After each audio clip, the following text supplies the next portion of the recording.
रूपा मुदी को आपण माने केउ आंगुठी रे पिंधिले ताहा शुभ होइथाए ओ माँ लक्ष्मी आपणक उपरे प्रसन्न होइथांती। आपणक घरे धन संपत्ति ओ ऐश्वर्यर पास हेबो ओ केउ केउ घटना सबु घटिले आपण माने जानिबे जे खूब शीघ्र आपण माने धनवान हेबाकू जाउछंती। मानी भॉइस चैनल रो आउ एक नूतन वीडियो को बहुत बहुत स्वागत। तेबे चलंतु आरंभ करिबा आजिर वीडियो को। आशा करुछि आपण माने वीडियोटी को शेष पर्यंत अवश्य देखिबे। वीडियोटी को शेष पर्यंत देखिले जानि परिबे जे अनेक गुड़िए शुभ और अशुभ कथा विषय रे, कारण अधा अधूरा ज्ञान विश्व समान होइथाए। तेणु वीडियोटी को शेष पर्यंत निश्चय देखंतु। आपण जेतेबेले सज्जा त्याग कले सेतेबेले दुई हाथ पापुली को देखिबे, तेबे आपण मानकर दिनटी शुभ हेबो। करग्रे बसती लक्ष्मी, कर मध्ये सरस्वती, कर मूले तु गोविंद, एही मंत्रटी कही जदि आपण माने सज्जा त्याग करुछंती तेबे जानिबे जे सबु देवादेवींकर दर्शन होइगला। निहाती भाबरे आजि दिनटी शुभरे कटिबो। ठीक सेही भली जदि आपणकर घर को चुचुंद्रा बारंबार आसुथाए तेबे जानि रखंतु माँ लक्ष्मी आपणक घर को आसुछंती। आमे बहुत गुड़िए अदरकारी जिनिस घरु बाहर करि देई थाउ। कण आपण माने जानती जदि एही अदरकारी जिनिस को आमे अमावास्या दिन बाहर करी फोपाड़ी देई थाउ तेबे एहा बहुत शुभ फल देई थाए। जदि आपणकर घरे बुढ़ियाणी जाल होइथाए तेबे ताकू तुरंत सफा करिबा उचित, कारण बुढ़ियाणी जाल द्वारा घरे नकारात्मक शक्तिर प्रभाव वृद्धि पाई थाए। जदि कौनसी पक्षी कौनसी फल खाई आपणकर घर अगणारे पकेइकी चली जाए तेबे जल्दी ही आपणकर उन्नति हेब। जदि सूर्य उदय परे आपणकर घरर पूर्व किंबा पश्चिम दिगरे काऊ बसिकी बोबाए तेबे एहा बहुत शुभ होइथाए।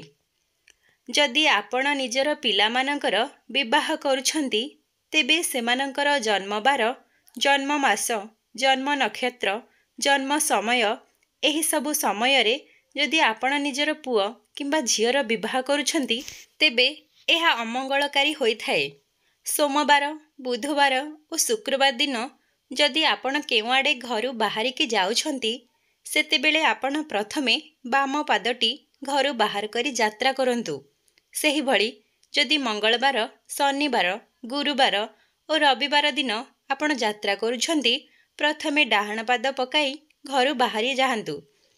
जदि आपण गाई पालुछंती एवं गाई आखिरे लुह देखंती तेबे बुझी जांतु जे किछि ना किछि विपद आसीबाकू जाउछि, तेणु सतर्क होई जांतु।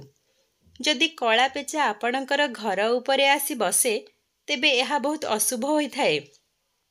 कण आपण जानती बिच्छा देखिले शुभ। बिच्छा को जदि आपण देखुछंती तेबे ताकू केउ आडे छाड़ी देबे, किंतु ताकू आघात देबे नाही किंबा मारिबे नाही। जेतेबेले आपण माने भोजन ग्रहण करुछंती पुरुष माने केबे भी मुंडरे पगड़ी किंबा टोपी पिंधि भोजन करंतु नाही एवं महिला माने भोजन करिबा बेले मुंडरे ओढ़णी थिले ताहा मंगलकारी होइथाए। सेही भली जेतेबेले आपण घरे ठाकुर रखुछंती ठाकुर मुह पश्चिमाभिमुखी होइथिबो एवं आपण माने पूर्वाभिमुखी होई पूजा करिबे, माने ठाकुरंकर मुह को आपणक मुह सामना सामनी। ठीक सेही भली जेबे मंदिरर कथा आसीबो ठाकुरंकर मुह पूर्व आड़कू एवं आमे पूजा करिबा पश्चिम आड़कू मुह करी।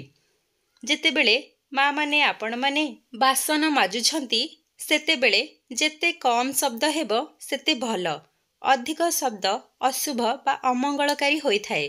जदि आपण जणे रागी मनीष आपणकू बहुत क्रोध आसुछि तेबे आपण दिनरे 5 ରୁ 6 थर निजर पाद को धुअंतु। देखिबे आपणकर एही समस्या बहुत जल्दी दूर हेबो। जदि सोईकी उठिबा परे आपणकर सेज असजड़ा होई पड़ी रहे तेबे राहु और शनिकर खराब प्रभाव आपणक उपरे पड़ी पारे, सेथिपई ध्यान दियंतु। खाइबा समय रे आपण लुण केबे भी तळे पकाइबे नाही। जदि लुण तळे पड़ी जाए तेबे ताकू लुगारे पोछंतु नाही। एमिति कले ऋण बढ़िबो, धार करज बढ़िबो, तेणु आपण समस्या रे पड़ी पारिबे। सेथिपई एथिप्रति ध्यान दियंतु। आम समस्तଙ୍କ उपरे किछि ना किछि संकट आसे।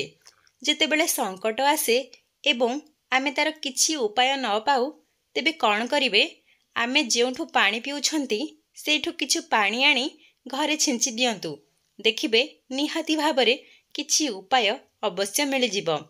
सेहि भଳି प्रति शुक्रवार दिन किछि ना किछि मिठा आपण माने निश्चय खाआंतु। एहा आपणक पई शुभकारी हेब। जेतेबेले आपण घरे पूजा करूछंती ओ सेही समयरे केही अतिथि आसीथांती तेबे एहा बहुत शुभ होइथाए। जेतेबेले आपण पूजा करूछंती सेही समयरे छोट पिला कांदिले कौन करिवे ना किछि हळदी नेई कांथरे लगाई दियंतु। एमिति कले जहा अशुभ होइथांता आउ हेब नाही। सेही भଳି जेतेबेले आपणकर बारंबार धनहानि हेउछि आपण किन्नर मानंकु सबुजिया वस्त्र बा ग्रीन कलर र वस्त्र दान करंतु, निहाती भाबरे एथिरु मुक्ति पाइबे।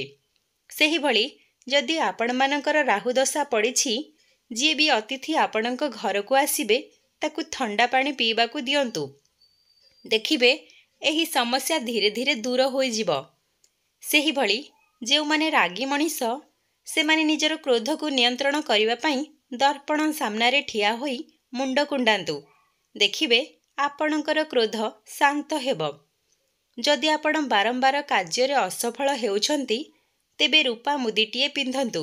तेबे गुरुवार दिन शिव मंदिर को जाई भगवान शिवंक पाखरे मुदी को पूजा करी जदि आपण सेही मुदी को अनामिका आंगुडी रे पिंधंती तेबे आपणक पई शुभ होइथाए। जदि आपण माने मंदिर जाइछंती एवं आपणकर जोता किंबा चप्पल चोरी होई गला तेबे मन दुख करिवे नाही, कारण एहा आपणक पई शुभ होइथाए। भाबिबे किछि ना किछि विपत्ति आपणकर टळी गला। सेही भଳି कार्य सिद्धि पई जदि आपण धळा रंगर गणेश आपणकर घरे स्थापन करंती तेबे निहाती भाबरे आपणकर कार्य सिद्धि हेबो। आजिर विषय वस्तु रूपा मुदीर किछि विशेषत्व जानी रखंतु। केउ राशिर लोके रूपा मुदी पिंधिबा अनुचित। ज्योतिष शास्त्र अनुसारे मेष राशिर व्यक्ति माने रूपा मुदी पिंधिले दारिद्र्यता देखा जाए, आर्थिक स्थिति खराब होई जाए। सिंह राशिर व्यक्ति मध्य रूपा मुदी पिंधिबा अनुचित, कारण सिंह राशिर इष्ट सूर्यदेव। सूर्यदेव उत्तप्त एवं रूपा शीतलतार प्रतीक, यह परस्पर परिपूरक। एही राशिर व्यक्ति रूपा मुदी पिंधिबा द्वारा स्वास्थ्य एवं धन संबंधी असुविधा देखा जाए। धनु राशिर व्यक्ति रूपा मुदी पिंधिबा द्वारा दुर्घटनार सम्मुखीन होई पारंती। महिला माने रूपा मुदी पिंधिबा शुभ होइथाए। खास करी द्वितीय और तृतीय आंगुली रे रूपा मुदी पिंधिले स्वामी और स्त्रींकर दाम्पत्य जीवन रे सुख आसीथाए। रूपा थंडा जातीय धातु होइथिबारु जेउ माने रूपा मुदी पिंधंती सेमानंकर क्रोध शांत होइथाए, रोग मध्य होई न थाए। खास करी थायरॉइड रोग कम होइथाए। रूपा नकारात्मकता को दूर करिथाए। रूपा मुदी पिंधिबा द्वारा थंडा ज्वर काश इत्यादि रु मुक्ति मिलिथाए। महिला माने सर्वदा बाम हातरे और पुरुष माने सर्वदा डाहाण हातरे रूपा मुदी पिंधिबा शुभ होइथाए। भिडियोटी को एहिठारे शेष करूछि।